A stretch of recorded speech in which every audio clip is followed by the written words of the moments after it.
When even Joe Rogan starts turning on Donald Trump, you know things have gotten really bad, and that's exactly where we are right now. Someone who was once one of Trump's strongest defenders is now openly fed up with him, and not just on one issue, but on many. It's not only about the ICE raids, which are not just morally disgusting, but also illegal. It's not just that tariffs don't work, something Rogan probably should have understood a long time ago. It's also the Epstein cover-up and Trump's nonstop antics that have finally pushed his former favorite podcaster over the edge. We're going to break all of this down, but before we do, I'd really appreciate it if you left a like on this video. And if you haven't already, and you enjoy our channel, make sure to hit that subscribe button. It goes a long way in supporting our work and might just be the best Christmas present you can give. Now, before we get into Rogan himself, let's start with what has him so angry this time, and it all begins with Donald Trump's failed Epstein cover-up. Okay, nothing like a Christmas Eve news dump. Today we got yet another document dump in the ongoing release of the Epstein files, and a few things remain true. And we've gone through, our amazing team here at MS Now has gone through a lot of this as much as they can. I mean, one, despite a legal requirement based on a law that was passed, again, remember this, with near unanimous support to release all the relevant documents by last Friday, only a fraction of that material is available as of yet, even after the news dump today. Two, the Justice Department continues to redact vast swaths of information, and in many cases, those redactions don't seem to have logical explanations, really at all, and we'll talk about that. But despite all of that, this batch probably, of the batches, had the most new information about Jeffrey Epstein, his criminal enterprise, and the many attempts to hold him accountable. Now, perhaps the biggest bombshell in today's dump of files is this July 2019 email exchange between DOJ officials, suggesting that investigators were looking at 10 potential Epstein co-conspirators at the time. That's obviously huge news, since to this day, only one Epstein co-conspirator has ever been charged in the case, and that's, of course, Ghislaine Maxwell. But in this email exchange, the names of most of those suspected co-conspirators are redacted. And it's really not clear why, especially because the law mandating the release of these files does not allow redactions on the basis of embarrassment, reputational harm, or political sensitivity. I mean, the whole reason so many people have demanded the release of these files was to expose the people who participated in Epstein's crimes without consequence. And there may be even more information on potential co-conspirators that the Justice Department is still holding on to. I mean, another email that appears to be from a federal prosecutor in New York reveals the existence of a 7-page memo on, quote, co-conspirators we could potentially charge. The email also mentions an apparently updated 86-page co-conspirator memo that appears to have been drafted later in 2019, as well as a corporate prosecution memo that is 13 pages. And to be clear, we don't know why that email was drafted. But so far, it does not appear that any of these memos have been released by the Justice Department. And again, exposing potential co-conspirators is a big reason that Epstein survivors have been fighting to release these files. This is not just a story about what Donald Trump did or didn't know. I mean, of course, that's important. He's the president of the United States right now. But it is about a much larger cover-up of rich, well-connected men who preyed on young women trafficked by Jeffrey Epstein. So when I learned about some of what was in these files and some of the big questions it still leaves out there, I was immediately reminded of what Charlene Richard told me earlier this year concerning what survivors know but still cannot say about who participated in Epstein's crimes. Are these people, when the list is released, that people would know? Are they people who are famous in some capacity? Yes. And are there names out there that have not been out there yet? Yes. That you were trafficked to? There's names of people that are out there that are not on the list.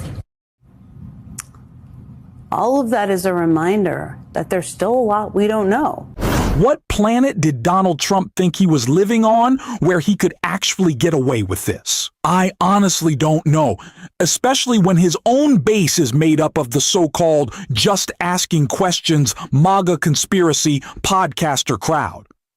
And honestly, Quick tangent here. All of those MAGA weirdos on Twitter whose entire online personality was built around Epstein conspiracies, saying it was Hillary Clinton, a pizza parlor, Obama, Benghazi, Hunter Biden's laptop somehow being in the Epstein files. Those same people treated it like a joke, like it was a meme. They loved it when they thought it was funny, when they were waving around Epstein file binders as props, as if parading around evidence of sexual abuse was entertainment. That's sick behavior. But because Trump's audience is so deeply conspiratorial, this has become a massive problem for him, especially now that even Joe Rogan is getting fed up. I want to talk about Rogan's response to all of this, and specifically how he reacted to Trump's latest antics and the endless conspiracy nonsense.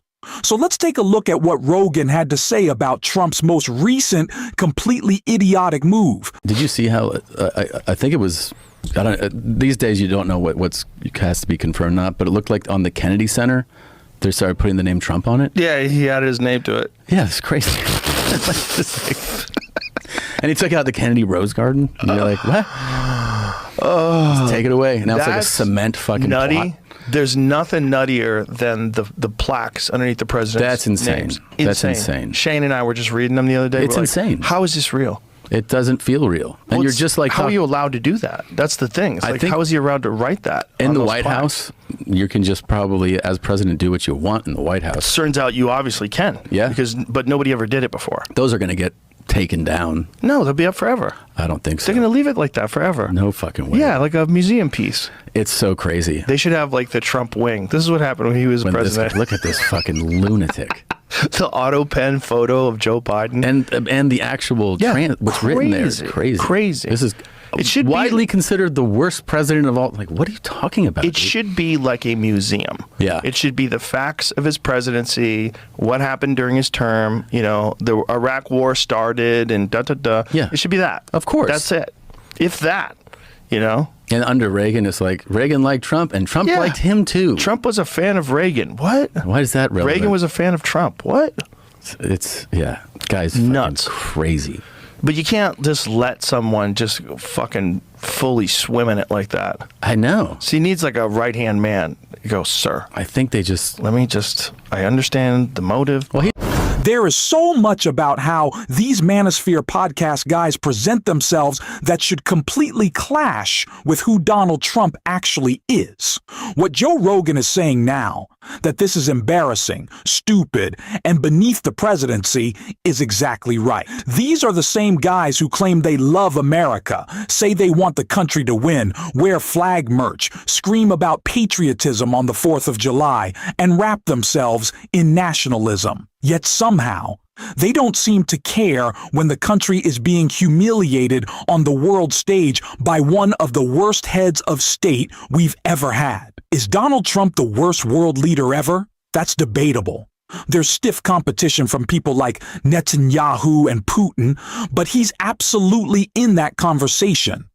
And if these guys actually believed what they claim to believe, they should hate Donald Trump. Fundamentally, what really irritates me is this. Joe Rogan used to be Captain Conspiracy. When it came to settled science, he was just asking questions. But when it comes to Epstein, suddenly the curiosity slows down. Funny how that works when the people implicated might be your buddies, your political allies, or the MAGA crowd you run with. At that point, it's not fun anymore. And let's be clear, covering up Epstein-related information makes you complicit. If you're helping block transparency, you're part of the crime. That's what Pam Bandy is doing. Anyone helping her, anyone facilitating the suppression of information that Congress demanded and Trump himself signed into law, is breaking the law, full stop. So maybe it's time for Joe Rogan to wake up and start asking real questions again. If he actually cared about accountability and transparency, he'd be loudly backing what Democrats are doing right now. To his credit, he started pushing back a little and mocking Trump, but honestly, he should be doing it more. Trump is an easy target. He's desperate. insecure, obsessed with attention, and painfully unserious. Putting his name on the Kennedy Center says everything.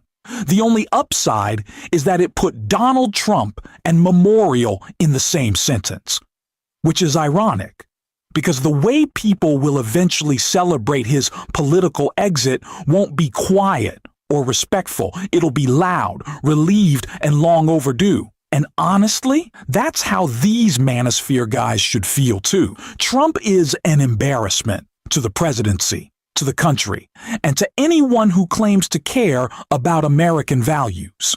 They should stop listening to people like J.D. Vance and start listening to voices like Ro Khanna, who actually understands why this cover-up is criminal and why it's collapsing in real time. And what we see is that the Department of Justice, frankly, and this is not exaggeration, is more concerned about hurting the reputation of the rich and powerful men who abuse the survivors than they are protecting the survivors. When it came to the survivors, they've released the names. In one case, a survivor's name was released in a horrible way.